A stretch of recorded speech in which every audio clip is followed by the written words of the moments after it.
Genesis chapter 30, verse 25 is where we're going to start today.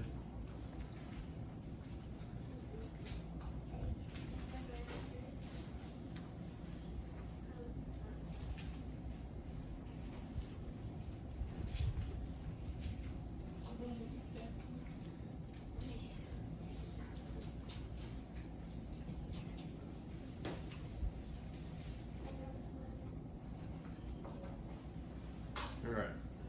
And it came to pass when Rachel had borne herself to Joseph that Jacob said to Laban, "Send me away that I may go and to my own place and to my country. Give me my wives and my children for whom I have served you, and let me go, for you know my service which I have done for you."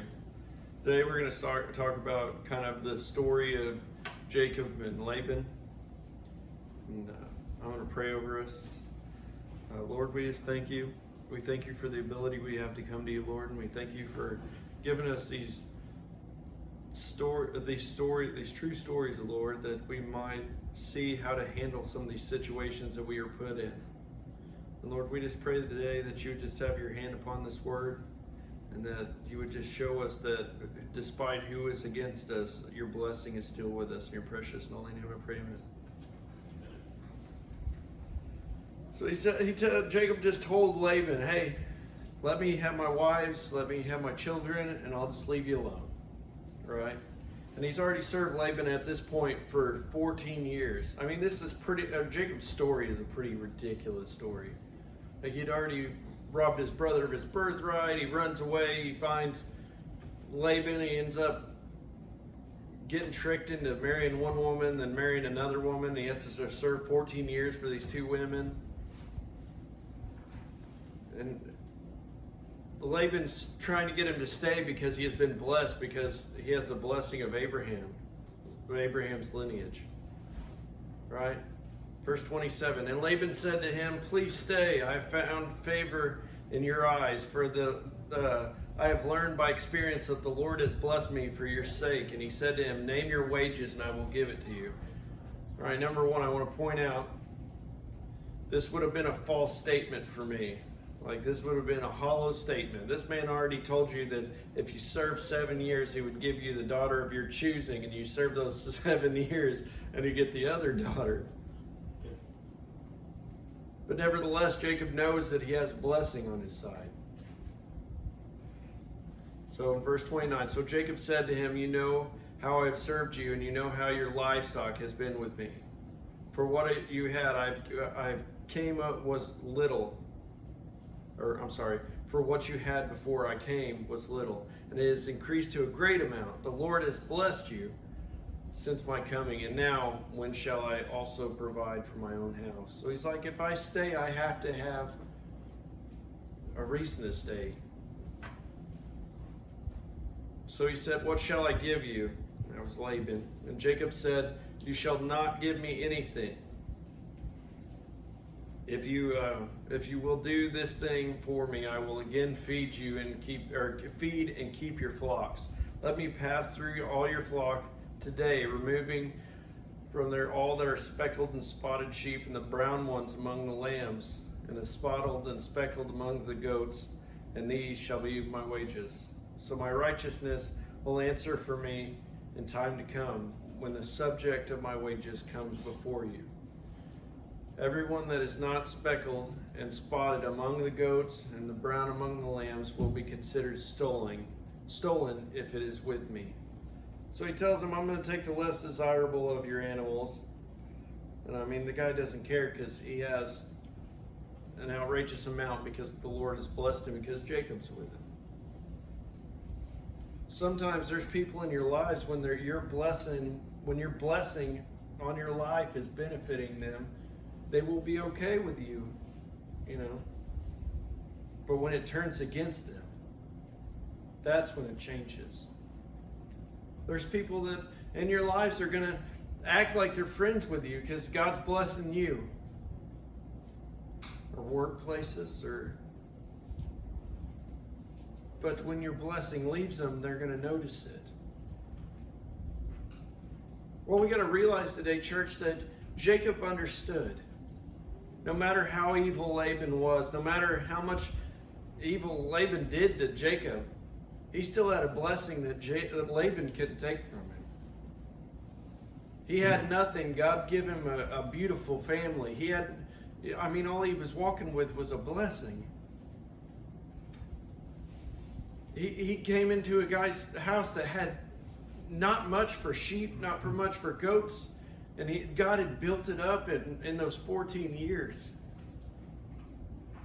He had seen how capable his blessing was. It's hard to fear something when you know the hand of God is on you. So when we go through our lives and people come up against us or objects come up against us, or it could be that person in traffic, we just talked about that earlier. But we got to realize that God, if we're blessed, I know to some people it just means a sign that you hang above your house or up in your house. But the blessing is so much more, to the extent that Esau's, here in a minute, he's going to be hunting Jacob. Like it was that important to them. Jacob does it to his family. Isaac did it to Jacob. They bless their children. They give them their blessing before they passed on. That was so important that they kept it to the very last second. And they give it to the children that deserved it. Now God has placed a blessing upon our lives. And we take it so lightly that we just put it, we put a bumper sticker on the back of our car that says #blessed, Or we put a sign up at our house, oh, this is a blessed home. But do we mean it? I'm not saying that we should walk through life all willy-nilly. Jacob made calculated decisions in this time period.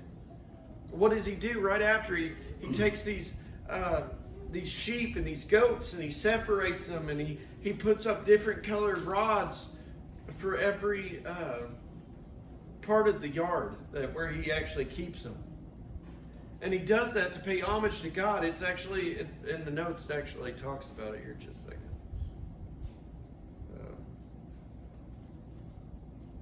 In verse 37, now Jacob took for himself rods of green poplar and of the almond and chestnut trees, peeled white strips in them, and exposed them to the white which was in the rods. And the rods which had been peeled he set before the flocks in the gutters and the watering troughs where the flocks came to drink, so that they should conceive when they came to drink. So basically, in the notes it says, Jacob placed these various sticks, colors, in the watering troughs to symbolize his belief that God would bless him with more speckled and spotted lambs. Indeed, God blessed Jacob as he promised. Jacob added all the speckled and spotted lambs to his own herd. So basically, he prepared for the blessing that God was about to give him. He didn't just sit around. Blessing doesn't mean that you just get to sit back and relax. It means you have to work for what you got still. But what we should realize is it does give you an advantage. Because what did Laban do? What did Laban do afterwards when all of his flocks just started diminishing because he didn't have Jacob's blessing anymore? Well, at that time he finally had sons, so they were like, you stole from our father, and they all hunted down Jacob, who was trying to get back to the land of Canaan. When his blessing was gone, Laban noticed. So we can't just say that, oh, well, it's not that big of a deal, Andrew. It's just a word. It's the blessing of God. If you are living the life that we're supposed to be living, if you are as Christian as you say you are, why should we fear when we have a blessing on us? But Andrew, it's the Old Testament. It's a little bit different. No. God's the same yesterday, today, and forever. It's biblical. Blessings will always be. And if we are in God's will, we are blessed. Not #blessed. Blessed. blessings of the men in this Bible that, I mean, Jacob literally, he deserved death. If it was my brother and he stole my blessing and I knew that blessing was that important, I'd have hunted him down and killed him too. But that blessing is what saved him. That blessings would give him all his children. You look at like some of Jacob's sons are great men. They're strong leaders. The Benjamites. But nowadays we just look at that word blessed and we think of it as, oh yeah, well, I have a beautiful family. That is a blessing. Don't get me wrong. I'm blessed. But do we know what that means? Jacob came into a relationship with this man, Laban, had nothing. He left with 2 wives. I am not even going to count the children. There's so many children in this, from 4 different women. It's kind of a big deal. But he left with 4 wives. He left with countless sheep, countless goats, property, all because of blessing that was upon his life that he did not deserve. But now we walk through our lives and we say, oh, we're blessed, but do we know the weight that is held, that holds? God opened up his Spirit upon the world that we might have the chance to be blessed. That we might have the chance to live. And still we have problems with the minor details in our lives. I'm sure that Jacob's life wasn't all glitter and rainbows. Like the man literally had let's go to Genesis chapter 31, verse 1. Now Jacob heard the words of Laban's son saying, Jacob has taken away all that was our father's. From what was our father's, he has acquired all this wealth. And Jacob saw the countenance of Laban, and indeed it was not favorable toward him as before. So literally he notices this guy hates him. Then the Lord said to Jacob, return to the land of your fathers with your family, and I will be with you. Which that was a promise that he had received before, that he had the blessing of Abraham and he should return to his homeland.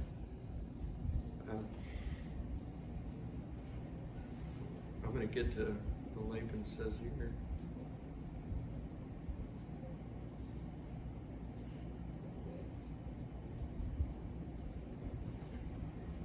Verse 22, and Laban was told on the 3rd day that Jacob had fled. Then he took his brethren with him and pursued them for 7 days' journey. And he overtook him in the mountains of Gilead. But God had come to Laban and the Syrian in a dream by night and said to him, be careful that you speak to Jacob neither good nor bad. So Laban overtook Jacob. Now Jacob had pitched his tent in the mountains, and Laban, his brothers, had pitched a tent in the mountains of Gilead. And Laban said to Jacob, what have you done? That you have stolen away unknown to me and carried away what? My daughters like captives taken with a sword. Why did you flee away secretly and steal away from me and not tell me? For I might have sent you away with joy and songs and a timbrel or a harp. And do you not allow me to kiss my sons, my daughters? Now you have done foolishly in so doing. It is in my power to do you harm. But the God of the Father spoke to me last night, saying, be careful that you speak to Jacob, nor good nor bad. And now you have surely gone, because you greatly long for your father's house. But did you steal my gods? Then Jacob answered and said to Laban, because I was afraid, for it said, perhaps you have taken your daughters from me by force. With whomever you find your gods, do not let them live. In the presence of your brethren, identify what I have of yours and take it with you. For Jacob did not know Rachel had stolen them. But see, what happens? Like Jacob literally has this blessing. Everything flourishes. Everything looks good. But as soon as he wants to go back home to his own country, literally, Laban chases him. He's mad. He says, you have taken my daughters. He says, you've taken my children. He even counts those kids as his. They're of my lineage. Like everything he had already worked for, he said he had stolen. I mean, Rachel had taken stuff, but at the same time, he counted the stuff that was rightfully his as stolen and tried to take it from him because he didn't have that blessing no more. There's going to be times in our lives where people see that we are blessed and see that God is working great things in our lives, and they're going to try to take our stuff from us because they rightfully think it's theirs. I'm not going to lie to you. Laban's a bit of a narcissist. I'm not going to sugarcoat it at all, but there's going to be times when these people come up to you and they're going to see what's going on good in your life, and they're just going to count you off. They're going to try to use it to their advantage. They're going to try to, well, you need to be with me, Together we can make a good team, Mike. But when that time fails or that time ceases, they're not going to be your friend anymore. Just like Laban, he was happy when Jacob was working for him and marrying his daughters and giving him beautiful children and all that. But as soon as he stepped out those doors, it was a different story. He pursued him, saying, "You've stolen my children from me." There's going to be people like that in our lives. There's going to be people that not just are against your blessing, they're against what you represent. Like Laban, he literally took the choice of the flock. He was like, well, I mean, you have expanded my boundaries of animals.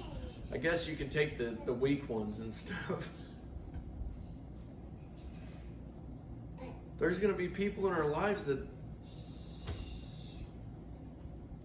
want to take the choice out of what is rightfully yours.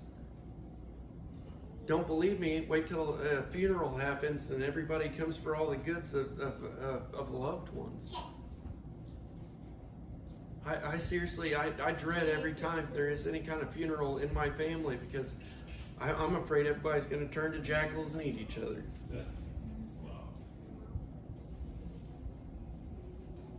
Now, I'm not saying, that's a fear I have. I mean, it necessarily hasn't happened yet, but it's like I've seen other families just utterly fall apart because of the death of a loved one, and that scares me to death. When we count ourselves as blessed, we shouldn't be worried about the goods that God has bestowed upon us. We shouldn't be worried about, well, I don't have all the choice stuff. I ain't got the best car, or I don't have the best clothes, or if we count ourselves as blessed, God will take care of the rest. Yeah. If God counts us as blessed, we shouldn't be worried about family members. We shouldn't be worried about who's in charge of us. We shouldn't be, I just talked about this earlier. It doesn't matter what kind of tools you have to deal with. If we're blessed, we're blessed. Yeah. If God's with us, God's with us. And that's a blessing in and of itself. If you don't believe me, go through turmoil without Him, see how you like it.